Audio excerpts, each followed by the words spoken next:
मेरा नाम अनुष्का है। हम दो बहन भाई हैं। भाई की मेरी जिंदगी में बहुत अहमियत थी क्योंकि उनके अलावा मेरा और कोई नहीं था।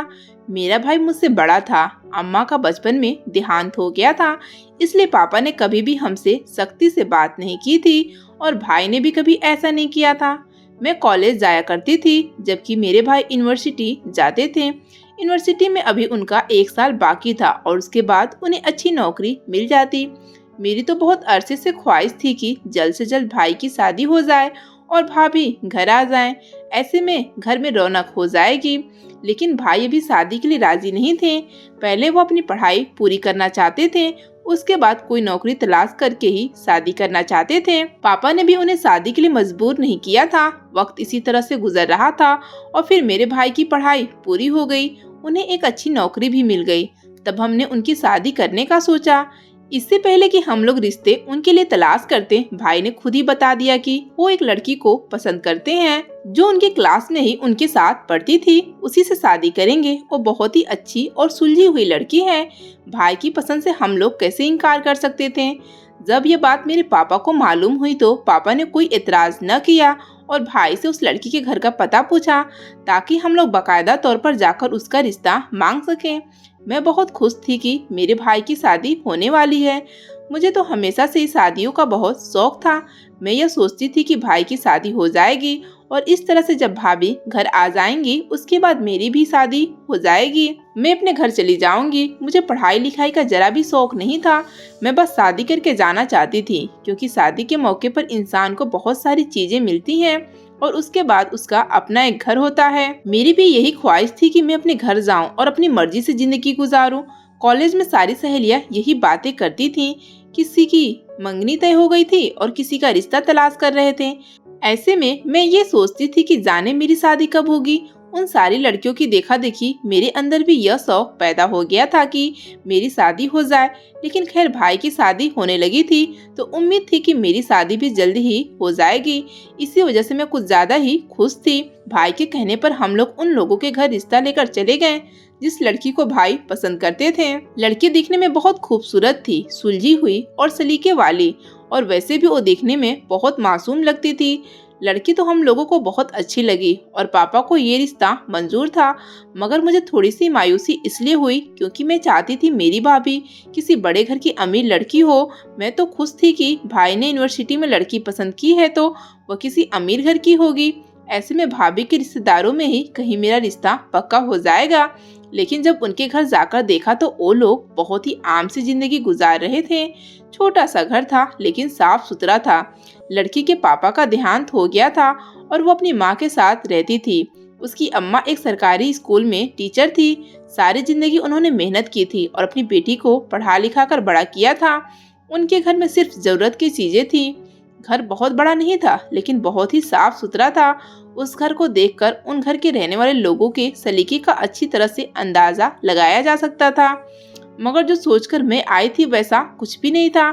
मगर मैं खामोश रही क्योंकि पापा ने रिश्ता पक्का कर दिया। घर आकर मैंने भाई से यही कहा कि उन्हें इतनी बड़ी यूनिवर्सिटी में जहाँ इतनी खूबसूरत और अमीर लड़की आती हैं, वहाँ पर उन्हें वो लड़की पसंद आई थी जो लोग बहुत आम सी जिंदगी गुजार रहे थे। मुझे तो ये लगा था कि उनका बड़ा सा घर होगा और शायद उनके घर में गाड़ी भी होगी। लेकिन जिस घर से हम लोग होकर आए थे वहाँ पर तो जरूरत के सामान के अलावा और कुछ नहीं था। भाई ने मुझे समझाया कि चीजों से जिंदगी नहीं संवरती, जिंदगी में अच्छे इंसान का होना बहुत जरूरी होता है। मगर मुझे उस वक्त ये सारी बातें समझ नहीं आती थी। पापा को तो वो लोग बहुत अच्छे लगे थे, इसलिए उन्होंने थोड़े ही दिनों में भाई की शादी भी तय कर दी। दहेज के नाम पर वो बस चंद जोड़े ही लेकर आई। पापा ने दहेज लाने से मना कर दिया और उसकी अम्मा से साफ कह दिया कि उन्हें कुछ भी करने की जरूरत नहीं है, वो खामोशी से अपनी बेटी को विदा कर दे। हमारे घर में जरूरत की हर चीज मौजूद है। हमारे घर में बेशक सब कुछ मौजूद था लेकिन फिर भी मुझे बहुत शौक था कि मेरी भाभी अपने दहेज में नई नई और अच्छी अच्छी चीजें लेकर आए ताकि मैं अपनी सहेलियों को घर लाकर अपने घर का नया सामान दिखा सकूं। लेकिन ऐसा कुछ नहीं हुआ था और यह बात मुझे बिल्कुल भी अच्छी नहीं लगी। मेरी जो भी सहेलियां भाई की शादी पर आई थी सबने मेरी भाभी की हुस्न की तो तारीफ की थी, लेकिन उसके साथ ही साथ उन्होंने यह भी कहा कि मेरे भाई को इससे अच्छी लड़की मिल सकती थी। जो साथ में लाखों का दहेज भी लेकर आती।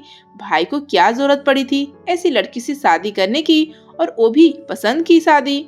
मगर अब क्या किया जा सकता था, भाई की शादी हो गई थी और मेरी भाभी घर आ गई।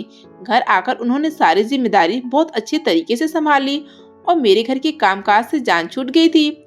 मगर मैं जो ये सोचकर बैठी थी कि मेरी भाभी किसी ऊंचे घर की होंगी और मेरा भी उन्हीं के खानदान में कहीं रिश्ता तय हो जाएगा, भाई जल्दी मेरी भी शादी कर देंगे, मगर ऐसा कुछ नहीं हुआ था। भाभी के रिश्तेदार भी उन्हीं की तरह गरीब लोग थे और ऐसे लोगों में तो मैं बिल्कुल भी शादी नहीं करना चाहती थी।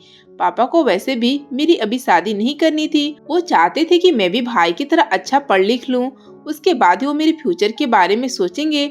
मगर मुझे पढ़ाई में कोई दिलचस्पी नहीं थी और ना ही मेरा पढ़ने में दिल लगता था। मगर यह बात घर वालों को कभी समझ नहीं आई।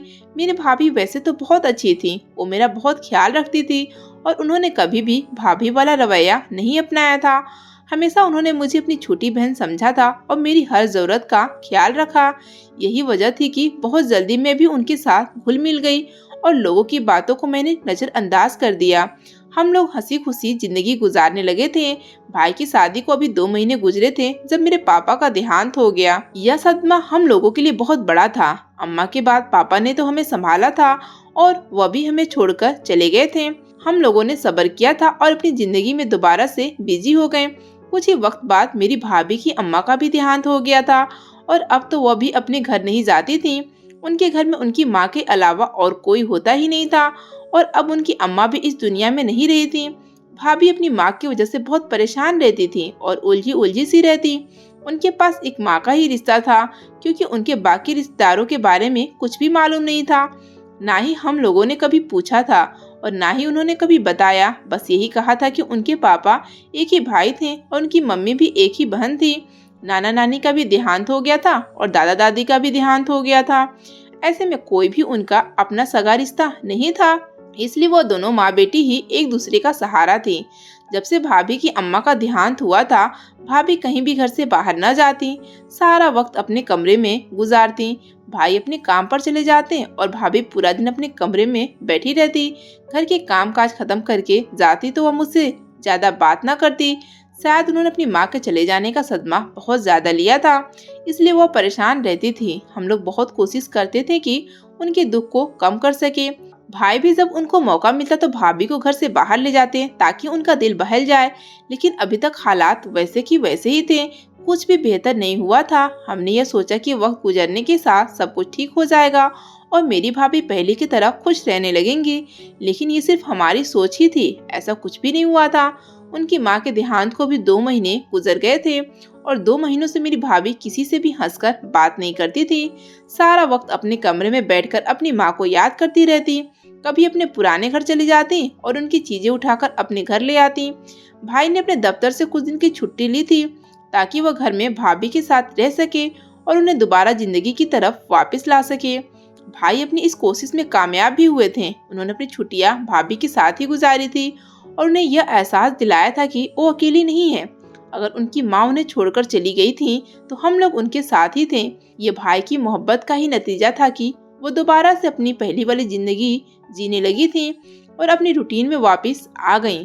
भाई को जब भी मौका मिलता तो उन्हें घर से बाहर ले जाते, जिसकी वजह से उनकी सेहत पर अच्छा असर पड़ा था और वो पहले की तरह खुश रहने लगी थी। उसके साथ ही साथ भाई उनका इलाज भी करवा रहे थे क्योंकि उन्होंने अपनी माँ के जाने का दुख अपने जहन पर सवार कर लिया था। डॉक्टर का कहना था कि अब हम लोग मेरी भाभी को खुश रखने की हर मुमकिन कोशिश करें और दोबारा से कोई भी बड़ा सदमा उन्हें न पहुंचने दें। ऐसा होने से उनकी जहनी हालत दोबारा से खराब हो सकती है और पहले से भी ज्यादा। इसलिए मैं और भाई बहुत कोशिश करते कि हर उस चीज से भाभी को दूर रखें जो उन्हें परेशान करती है। भाई की कोशिश से हालात पहले जैसे हो गए थे और हम लोग दोबारा से अपनी जिंदगी में वैसे ही खुश रहने लगे थे। मगर शायद यह खुशी भी ज्यादा लंबे समय की नहीं थी। मेरे भाई को अपने दफ्तर के काम की वजह से दूसरे शहर जाना था। मेरी भाभी उनको भेजने के लिए बिल्कुल भी तैयार नहीं थी, लेकिन ये उनके दफ्तर का काम था, वो उससे इनकार भी नहीं कर सकते थे। उन्हें हर हाल में जाना ही था। उन्होंने बहुत मुश्किलों से भाभी को समझाया था और मुझे उनका ख्याल रखने का कहकर वो अपने काम के लिए दूसरे शहर चले गए। उन्होंने यह कहा था कि वह 2 दिन के बाद वापस आ जाएंगे। उन्हें वहाँ पर ज्यादा दिन नहीं लगेगा, सिर्फ 2 दिन की बात थी। अगर उनके दफ्तर का काम न होता वह कभी भी न जाते। मैंने भाभी से यही कहा था कि उन्हें परेशान होने की जरूरत नहीं है, घर में मैं उनके साथ मौजूद हूँ और भाई जल्द वापस आ जाएंगे। भाई को घर से निकले हुए 1 दिन गुजर गया था। उन्होंने कहा था कि वो जाते ही हमें फोन करेंगे, लेकिन अभी तक उनका फोन नहीं आया। भाभी तो पहले से उनके जाने की वजह से बेचैन थी और अब उनके फोन न करने की वजह से वो और परेशान हो गई। मैंने उन्हें समझाने की कोशिश की कि वो अपने काम में बिजी होंगे, इसलिए उन्होंने फोन नहीं किया। भाभी को मैंने समझाया कि वो परेशान न हो, भाई उन्हें फोन कर लेंगे। लेकिन सुबह से दोपहर और दोपहर से शाम हो गई थी, लेकिन अभी तक उनका कोई फोन नहीं आया था। अब तो मुझे भी परेशानी होने लगी थी। वो इतने लापरवाह तो कभी भी नहीं थे। वह यह बात अच्छी तरह से जानते थे कि अगर उन्होंने वहां जाकर फोन न किया तो भाभी परेशान हो जाएंगी। उसके बावजूद भी उन्होंने एक फोन करके यह नहीं बताया कि वो ठीक से पहुंच गए हैं। हम लोग जब भी उन्हें फोन करते थे तो उनका फोन बंद जाता था। यह बात हमें और ज्यादा परेशान कर रही थी। मेरे पास भाई के दोस्त का नंबर था। भाई ने जाते हुए मुझे यह बताया था कि उनका दोस्त भी उनके साथ जा रहा है। मैंने फौरन से उनके दोस्त को फोन किया था और उनसे भाई के बारे में पूछा। जब उसने मुझे भाई के बारे में बताया तो मेरे पैरों के तले से जमीन निकल गई। यह सुनकर कि मेरे भाई का वहाँ पर एक बहुत बुरा एक्सीडेंट हो गया था, जिसकी वजह से अब वह अस्पताल में है। हम लोग उनकी जिंदगी के लिए दुआ करें। यह खबर मेरे लिए और भाभी के लिए किसी क़यामत से कम नहीं थी। हम लोगों ने भाई के लिए बहुत दुआ की, लेकिन अगली सुबह भाई के दोस्त का फोन आया था और उसने एक ऐसी खबर सुनाई थी जिससे हमारी आत्मा तक को खींच लिया। उन्होंने बताया कि भाई का मृत्यु हो गया है। एक्सीडेंट बहुत बुरा था, जिसकी वजह से उनकी जान नहीं बच पाई और वो शाम तक भाई को यहाँ ले आएंगे। इस तरह से भाई का चले जाना हमारे लिए बहुत बड़ा सदमा था। भाभी तो पहले ही अपनी मम्मी के देहांत की वजह से परेशान रहती थी और अब इस तरह से भाई का चले जाना, भाई के मरने के बाद भाभी पागल हो गई थी। पूरा पूरा दिन अपने कमरे में बैठी रहती और भाई को याद करती रहती, अजीबोगरीब बातें करती। यही कहती कि भाई अभी थोड़ी देर में वापस आ जाएंगे। मेरा भी भाई के अलावा कौन था? दुख तो मुझे भी उनके जाने का बहुत था, लेकिन मैं क्या कर सकती थी? मुझे भाभी को भी संभालना था, क्योंकि भाभी के मायके वालों में से तो कोई भी नहीं था। एक माँ थी और उनका भी देहांत हो गया था। ऐसे में मजबूरन भाभी का ख्याल मुझे ही रखना था। उनके खाने पीने का ख्याल भी मुझे रखना पड़ता। मैं उनसे बात करने की कोशिश करती। मैं चाहती थी कि वो जल्द से जल्द पहले की तरह ठीक हो जाएं, ताकि अपने आप को संभाल सकें, क्योंकि अब सारी जिंदगी मैं उन्हें इस तरह से नहीं संभाल सकती थी। अगर इस घर में भाभी इस तरह से रहती तो मेरी शादी कैसे होती? अब मैं सारी जिंदगी तो उन्हें इस तरह से संभाल नहीं सकती थी। मुझे भी शादी करनी थी और अपने घर जाना था। जब तक भाभी घर में मौजूद थी मेरी शादी नहीं हो सकती थी, क्योंकि मैं ही तो उन्हें संभालती थी। मैं जो ये सोच रही थी कि थोड़े वक्त तक मेरी भाभी ठीक हो जाएंगी और उसके बाद ये अपने रास्ते और मैं अपने रास्ते, लेकिन ऐसा कुछ नहीं हुआ था। इस बात को भी 4 महीने गुजर गए थे, मगर मेरी भाभी वैसी की वैसी ही थी। अब मैं उन्हें इस तरह से अकेला भी नहीं छोड़ सकती थी, वरना सब लोग यही कहते कि मैंने अपनी पागल भाभी को, जो कि मेरे रहमो करम पर थी, उसे छोड़ दिया है। अब मैं सारी जिंदगी इस तरह से उनके साथ ही नहीं गुजार सकती थी। मुझे अपनी जिंदगी के बारे में भी सोचना था। कुछ ही अरसा पहले मेरी मुलाकात आकाश से हुई थी। वो मुझे रास्ते में एक जगह मिला था जब उसने मेरी मदद की थी, और उसके बाद से 1-2 बार दोबारा से मेरी मुलाकात हुई। जब मैं घर के किसी काम से बाजार जाती और मुझे रास्ते में मिल जाता। वो देखने में बहुत खूबसूरत था और पहली नज़र में ही मुझे अच्छा लगा। जिस तरह से उसने मेरी मदद की थी वो मेरे दिल में उतर गया, और फिर इस तरह से किसी बहाने से मैंने उसका नंबर लिया। मैंने उसे बताया कि मेरे भाई का देहांत हो गया है और मेरा कोई भी नहीं है, इसलिए मुझे कोई भी काम होता तो मैं उसे कह देती और वो खुशी खुशी मेरा काम करने के लिए तैयार हो जाता। उसकी यही बात मुझे सबसे ज्यादा अच्छी लगती थी। मेरी कोशिश थी कि किसी भी तरह से मेरी उससे शादी हो जाए, लेकिन भाभी के यहाँ होते हुए मैं शादी कैसे कर सकती थी, जबकि आकाश को मैंने अपनी भाभी के बारे में कुछ न बताया। एक दिन उसने खुद ही मुझसे शादी की बात की और मैं फौरन ही मान गई। मैं जानती थी कि वो मुझसे मोहब्बत नहीं करता, वह सिर्फ यह जानता है कि मेरा इस दुनिया में और कोई नहीं है। मैं अकेली लड़की हूँ, शायद इसलिए वो मुझसे शादी करना चाहता था ताकि मुझे इज्जत से रख सके और बुरे लोगों से बचा सके। मगर उसका जो भी मतलब था, वो मुझसे शादी करने के लिए राजी था। मेरे लिए यही बहुत था, क्योंकि मैं उससे मोहब्बत करने लगी थी। अब कैसे भी करके मुझे भाभी को अपने रास्ते से हटाना था। इसलिए मोहल्ले में जो भी औरत आती तो मैंने उसे यह कहना शुरू कर दिया कि मेरी भाभी अब पूरी तरह पागल हो गई है। मैं लोगों से झूठ कहती थी कि भाभी पागलपन में दूसरों को नुकसान पहुंचाती है, लोगों पर हमला कर देती है, जबकि ऐसा कुछ भी नहीं था। मेरी भाभी पागल नहीं थी, बस भाई के चले जाने की वजह से वह सदमे में थी। इसलिए वो न किसी से बात करती थी और न ही कहीं जाती थी। एक ही कमरे में बैठकर भाई का इंतजार करती रहती। उन्होंने कभी भी मुझे नुकसान पहुंचाने की कोशिश नहीं की थी, लेकिन मैंने उनके ऊपर इल्जाम लगा दिया था, क्योंकि मुझे किसी भी तरह से उनसे अपनी जान छुड़वानी थी ताकि मैं शादी कर सकूं। लोगों ने भी मेरी बात पर भरोसा करना शुरू कर दिया और फिर मैंने एक दिन भाभी को स्टोर रूम में बंद कर दिया। आसपास के लोगों से मैंने ये कहा कि मेरी भाभी की हालत दिन ब दिन खराब होती जा रही थी। उन्होंने मुझे मारने की भी कोशिश की थी, इसलिए मैंने उन्हें अस्पताल में भिजवा दिया है ताकि वहाँ पर उनका अच्छे से इलाज हो सके। सब लोगों ने मेरी बात पर भरोसा कर लिया, जबकि मैंने उन्हें स्टोर रूम में बंद कर दिया और अगले ही दिन मैंने आकाश से शादी कर ली। अब मैं बहुत खुश थी, क्योंकि कोई भी मुझसे भाभी के बारे में कुछ नहीं पूछता था। मोहल्ले वाले यह समझते थे कि मैंने उन्हें इलाज के लिए अस्पताल भिजवा दिया है, जबकि मेरे पति को इस बारे में कुछ पता ही नहीं था। मैं अपने घर को ताला लगाकर अपने पति के घर आकर रहने लगी।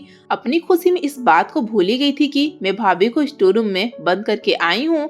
मेरी शादी को 2 दिन गुजरे थे कि मुझे अपनी किसी जरूरी सामान की जरूरत पड़ी जो मेरे घर में मौजूद था। इसलिए मैं अपने पति के साथ शादी के बाद जब पहली मर्तबा मायके आई तो अचानक से मुझे भाभी की याद आई।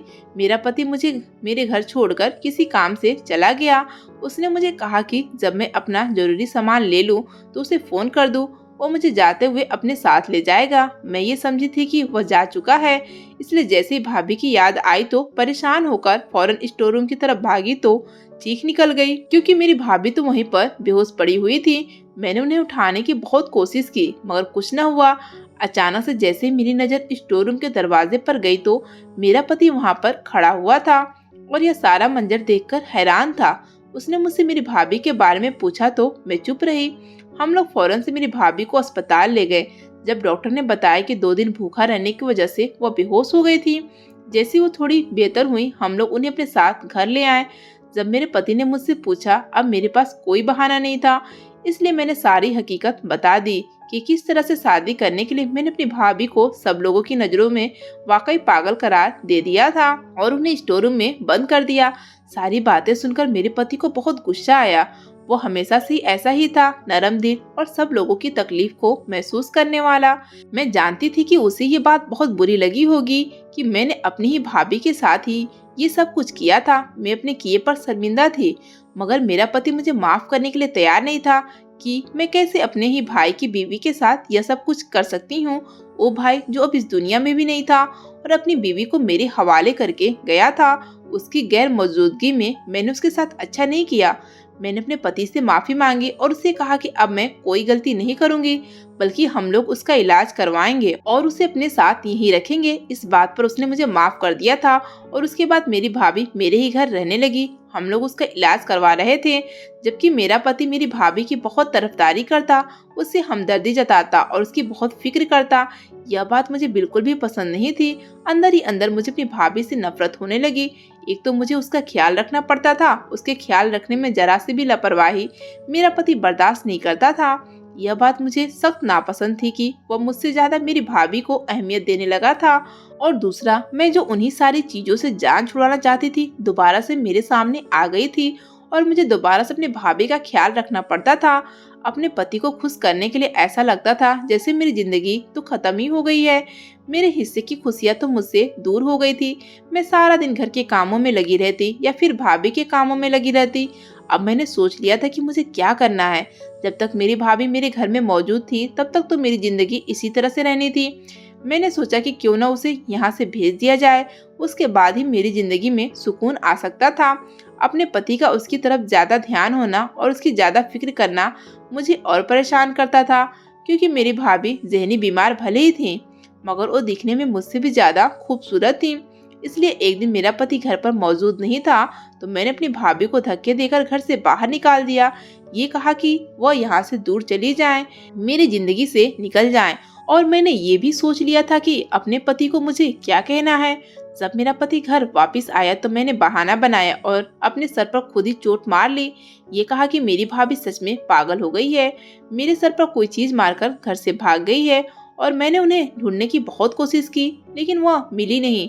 मैं जानती थी कि मेरा पति मेरी बात पर यकीन कर लेगा, और मैं ये भी जानती थी कि अब मेरी भाभी कभी लौटकर इस घर में नहीं आएंगी, क्योंकि मैंने उसे सुबह घर से निकाला था और अब शाम हो गई थी। पूरे दिन न जाने वो कहां से कहां पहुंच गई होंगी। मगर मेरा पति वह फौरन से ही घर से बाहर निकला था मेरी भाभी को तलाश करने के लिए। मगर मैं इत्मीनान थी कि वो उसे कभी भी ढूंढ नहीं सकेगा। लेकिन रात के तकरीबन 12 बजे जब घर का दरवाजा बजा और मैंने खोला, तो यह देखकर मैं हैरान रह गई कि वो मेरी भाभी को घर वापस ले आया था। और उसी लम्हे उसने मुझे घर से बाहर निकाल दिया। यह कहा कि मैं अपने घर चली जाऊं, मैं इस काबिल नहीं हूं कि उसके घर में रहूं।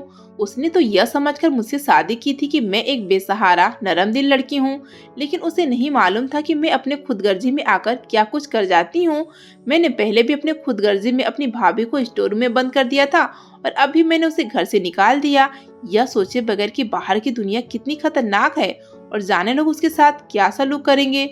मेरे पति ने कहा कि वह ऐसी औरत के साथ बिल्कुल नहीं रह सकता जिसके पास दिल और एहसास नाम की कोई चीज ना हो। मुझे अपनी गलती का सच में एहसास हुआ था, लेकिन अब शायद वक्त मेरे हाथों से निकल चुका था। मेरे पति ने मुझे बताया कि वो मेरी भाभी को पहले से जानता है। वह जानता है कि वो कितनी नरम दिल और मासूम लड़की है, वो कभी किसी को नुकसान नहीं पहुंचा सकती। मेरा पति मेरी भाभी को पहले से जानता था। जिस यूनिवर्सिटी में मेरा भाई और मेरी भाभी पढ़ते थे, मेरा पति भी उसी यूनिवर्सिटी में पढ़ता था। वो मेरी भाभी को पसंद करता था, लेकिन मेरी भाभी मेरे भाई को पसंद करती थी, इसलिए उसने कभी भी अपनी मोहब्बत का इजहार नहीं किया, बस एक अच्छे दोस्त की तरह उनकी जिंदगी में मौजूद रहा। लेकिन जब उनकी शादी हो गई तो उनकी जिंदगी से हमेशा के लिए निकल गया, दोबारा कभी पलट कर वापिस नहीं आया। उसे नहीं मालूम था मेरे भाई के देहांत के बाद मेरी भाभी ऐसी जिंदगी गुजार रही हैं। मैं अपनी गलती की वजह से अपने घर वापस आ गई थी, और अब हम दोनों उसी घर में रहती थी। अब वो मेरी भाभी नहीं थी, मेरे पति की दूसरी बीवी थी।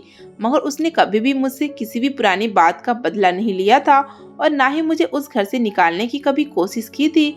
हालांकि मेरा पति उससे मोहब्बत करता था, और अगर वो कहती तो शायद मेरा पति मुझे छोड़ भी देता, मगर उसने ऐसा कुछ नहीं किया था। उसने मुझे घर में वही इज्जत और मुकाम दिया था जो उसका अपना था। और अब मैंने भी सारी पुरानी बातों को भुला दिया था, नए सिरे से जिंदगी का आगाज किया। उनके साथ मिलकर हंसी खुशी एक ही घर में रहने लगी थी। दोस्तों, उम्मीद करती हूँ आपको हमारी कहानी पसंद आई होगी। कहानी पसंद आई है तो वीडियो को लाइक करें, चैनल पर नए हैं तो चैनल को सब्सक्राइब करें, और हाँ, नोटिफिकेशन को जरूर दबाएं ताकि अगली अपडेट सबसे पहले आपको मिले।